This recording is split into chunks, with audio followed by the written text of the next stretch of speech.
del maestro Rodolfo es vastísima en el desarrollo de contenido digital y bueno, los dejamos con él. Hola, muchas gracias, Lupita. Hola a todos los que están en línea, los que estamos aquí. Y bueno, les voy a ir presentando una serie de informaciones. Creo que de forma, no sé si a propósito, Lupita lo planeo así, pero me parece que parte de lo que ya tanto Lourdes como Mar nos presentaron, de algún modo también va a tener cierto eco en lo que yo les voy a presentar ahorita. Por supuesto, el contexto es completamente distinto en el sentido de que yo me voy a basar en resultados, primero, de estudiantes de posgrado. Es una especialización, enseñanza de español a distancia. Entonces, para empezar, no hay aula, todo es a distancia. La mayoría son profesores de lengua que viven en otros países y por lo tanto, he ahí su interés en especializarse en la enseñanza de español como segunda lengua. Por lo tanto, el contexto respecto a lo que nos presentaron anteriormente es un poco distinto, pero después lo que voy a tomar de esos resultados que les voy a presentar, los voy a comparar con ciertas realidades que tenemos acá y que a mí me dieron pie a hacerme ciertas preguntas que espero que ustedes también las encuentren interesantes y que de algún modo abonen a esta discusión que estamos teniendo en este sentido. Entonces, la primera parte de lo que les voy a ir presentando se inscribe en una asignatura, que es la primera asignatura que toman los inscritos a esta especialización, es la asignatura de estrategias para el estudio a distancia. La intención de esta asignatura es irlos preparando para tener toda su especialización en línea, dado que se entiende que muchas veces no es algo cercano a su experiencia de aprendizaje. Entonces, se les presentan ciertas estrategias, etcétera, ¿no? Es una especialización, nominalmente es del CEPE, pero del Centro de Enseñanza para Extranjeros, pero la ENALT, lo que era antes el CELE de la UNAM, colabora pues, con material humano, ¿no? Bueno, entonces, al inicio de esta asignatura, nosotros, y digo nosotros porque esta asignatura la hicimos entre en la sesión anterior, perdón, estuvo con ustedes la doctora Dulce María Gilbón. Entonces, esta asignatura la hicimos entre la doctora Dulce María y yo. Y entonces, ideamos un pequeño cuestionario que nos diera a nosotros indicios de ciertas habilidades en el uso de la computadora, pensándola nuevamente como la herramienta principal para nuestros estudiantes. Y en esta última generación que empezó que empezó en agosto, sí, bueno, ya va a ser casi un año que entró, contestaron, o bueno, se inscribieron 34 personas que formaban dos grupos, 34 personas. De las 34, 31 sí contestaron este cuestionario diagnóstico, 29 son docentes, insisto, la mayoría trabajando en otros países donde no hablan español como lengua materna, y solamente había 2 administrativos.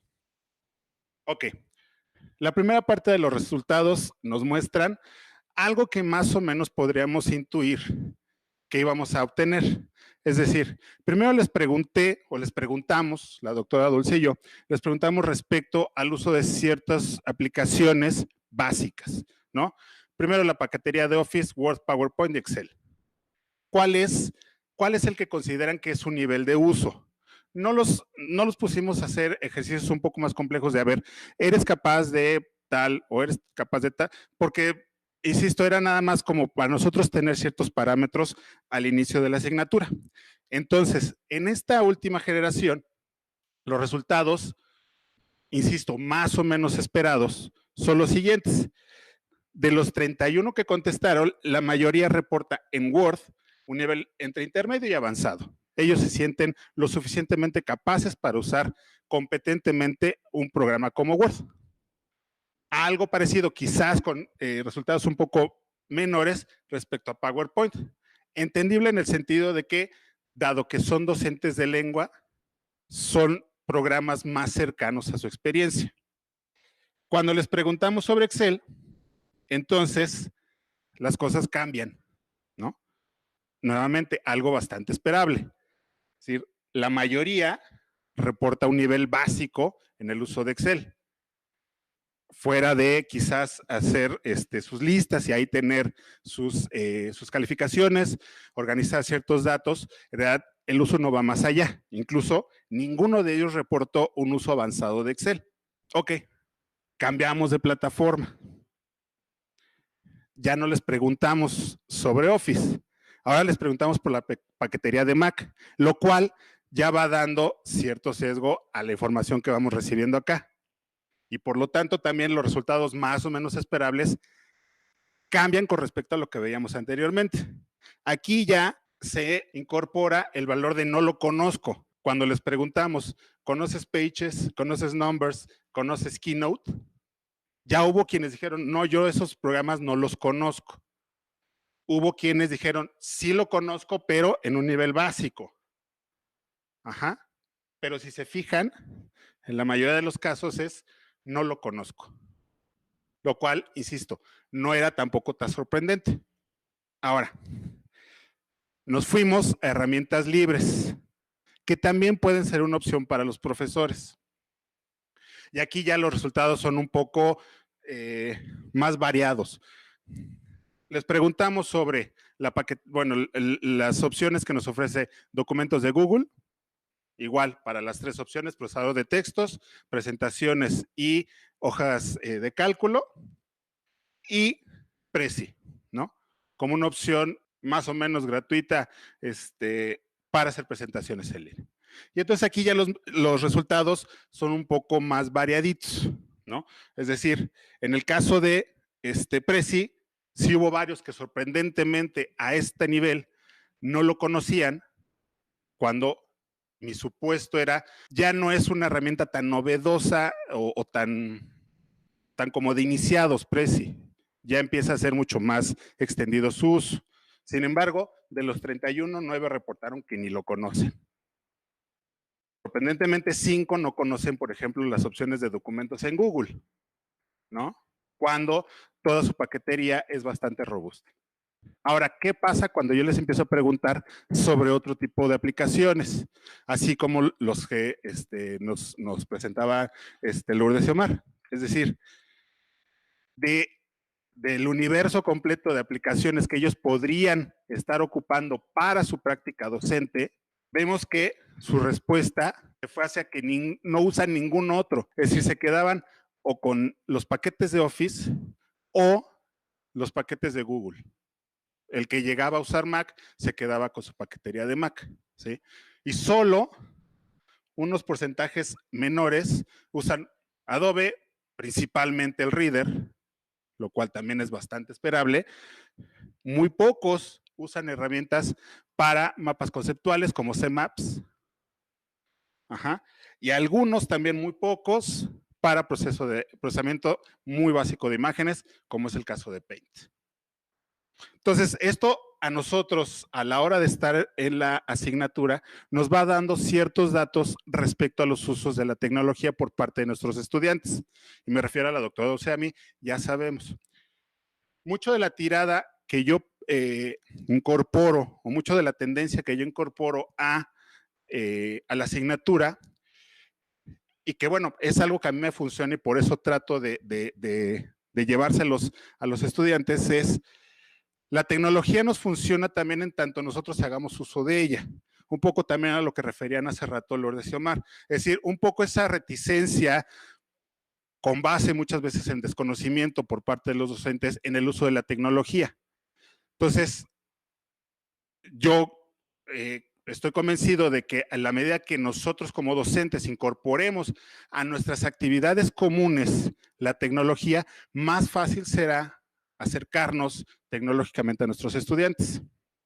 Cuando les preguntamos cuál es el dispositivo que más ocupan, ojo, aquí sí hacemos la distinción para propósitos de estudio. La gran mayoría se refiere a una computadora portátil. Muy pocos, una tableta y muchos menos, una computadora de escritorio. Eso ya nos marca una tendencia respecto a los usos de los dispositivos. Ojo, aquí estamos hablando de, sí son alumnos, pero la mayoría son docentes. Entonces, los docentes aquí, la mayoría usan una computadora portátil. Vemos que la tendencia es que usan una computadora portátil, eso implica que la están trasladando, ¿no? ¿Qué pasa con la organización de sus archivos? Nuevamente, refiriéndonos a sus archivos para propósito de estudio. La mayoría los conserva en su computadora. La tendencia hacia abajo es a confiar en medios tecnológicos en línea para el respaldo de esa información. ¿Sí? Seguimos siendo dependientes de tener, aunque no son físicos, pero de sentir, digamos, nuestros archivos ahí. Ajá, y no los ponemos en la nube.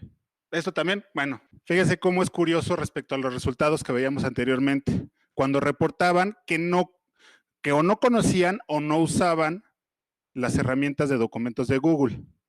Sin embargo, la mayoría de ellos reporta Chrome como su navegador principal, lo cual es extraño, ¿no? Es decir, si ya estás usando Chrome, Chrome casi siempre te va a estar aventando los enlaces para que entres a usar sus herramientas.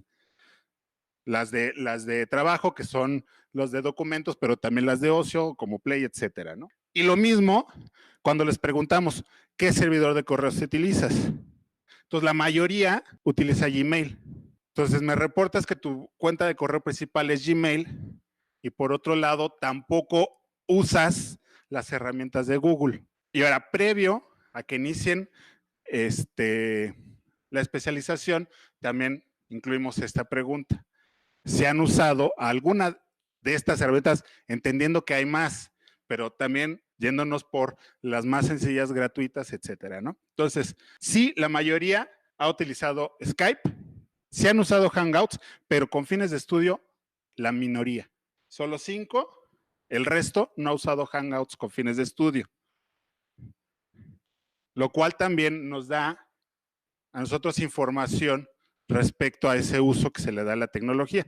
Una tecnología que nos permite, como en este caso, por ejemplo, ahorita que estamos transmitiendo vía Hangouts para estar en contacto con otras personas. ¿Sí? Entonces, nosotros incorporamos a partir de esta información en la asignatura, organizamos varias dinámicas de videoconferencia entre ellos para que, entendiendo que van a estar un tiempo completo estudiando a distancia, ellos puedan tener la práctica y después el hábito de hacer grupo como lo harían en entornos físicos, pero ahora en entornos digitales. Y nuevamente, cuando les preguntamos al inicio, ¿en dónde buscan la mayoría de su información académica? La gran mayoría reporta Google. Entonces, esta información nos empieza a dar indicios de que los usos de la tecnología a veces son un poco incompletos, ¿sí? No le entramos a usar las herramientas disponibles, a veces por comodidad, porque bueno, pues puede ser más cómodo quedarme únicamente con la paquetería que trae mi computadora por default, no lo sé, ¿sí? Son parte de las preguntas que yo me hago a raíz de estos resultados. Y bueno, también les hacemos esta pregunta, ¿cuáles otras herramientas utilizas para enseñar? Ya no para estudiar, sino ahora para enseñar. Son muchas las respuestas que dan, esta es una respuesta abierta, marqué en negritas aquellas que se repiten más veces. Entonces, bueno, por ejemplo, otra vez Google, Kahoot, que ya nos presentaron hace rato, PowerPoint, es decir, sí están, digamos, los docentes conscientes, de ciertos alcances de la tecnología, pero me parece que hay como alguna resistencia, alguna reticencia a incorporarlos aún más. Ok, entonces dije, bueno, ¿qué pasa? O sea, ya tengo más o menos un panorama de esas personas que están estudiando un posgrado a distancia. ¿Sí? Lamentablemente no tuve entre tiempo ni la posibilidad real de acceder a resultados de generaciones previas. Pero más o menos sí la tendencia ha ido creciente en cuanto al uso de ciertas herramientas tecnológicas. Pero pensé, bueno, si bien estos docentes están impartiendo sus clases en otros países, en otros contextos, ¿qué pasa con nuestros contextos? Ajá. Y entonces me fui al portal de estadística de la UNAM.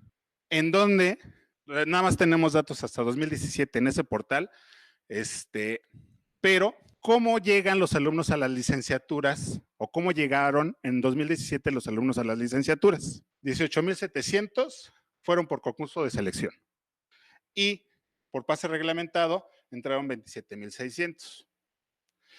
Se hace esa distinción y ahorita vamos a ver en los resultados también las diferencias. ¿Pasamos? Ok, por ejemplo, respecto a tener o no computadora. Ajá. Esto es los resultados que yo tengo en mis estudiantes de especialización, donde el 90% utiliza una computadora portátil para estudiar. El concurso de selección me dice que la mayoría tiene computadora. Una cuarta parte, un poquito más de una cuarta parte, no tiene computadora. Los de concurso de selección. Cuando estamos hablando de alumnos que vienen con pase reglamentado, la variación es mucho más amplia. ¿Sí? Sigue siendo la mayoría que tienen una computadora. Sin embargo, el porcentaje de alumnos que no tienen una computadora es mayor al de los que vienen en concurso de selección. Y recordemos que estamos hablando de 27,000 contra 17,000. Si la mayoría de los alumnos que llegan a las licenciaturas en la UNAM sí usan computadora, pero hay un porcentaje bastante amplio de alumnos que no tienen una o que reportaron no tener una computadora. Nuevamente, los usos de los estudiantes de posgrado, docentes que están estudiando un posgrado, contra alumnos que están ingresando en 2017 a una licenciatura. La mayoría tiene celular y es un resultado apabullante de los que sí tienen celular. Cuando estás hablando de concurso de selección, nuevamente, pase reglamentado, los porcentajes cambian. Una de las preguntas que a mí me empezó a botar de inmediato fue, ¿por qué hay este desfase entre la herramienta que usa el profesor y las herramientas que tienen disponibles los estudiantes? ¿Qué puedo yo, de qué forma puedo yo aprovechar esta información respecto a lo que yo uso como docente y de lo que tienen disponibles mis estudiantes? Insisto, no doy una respuesta porque me parece que no es de inmediato dar respuestas así. Sin embargo, a mí sí me parece bastante relevante hacer esa pregunta. Es decir, ¿qué pasa con ese desfase? ¿Qué podemos hacer con ese desfase? Ahora, me fui también un poco en el mismo sentido de hace rato.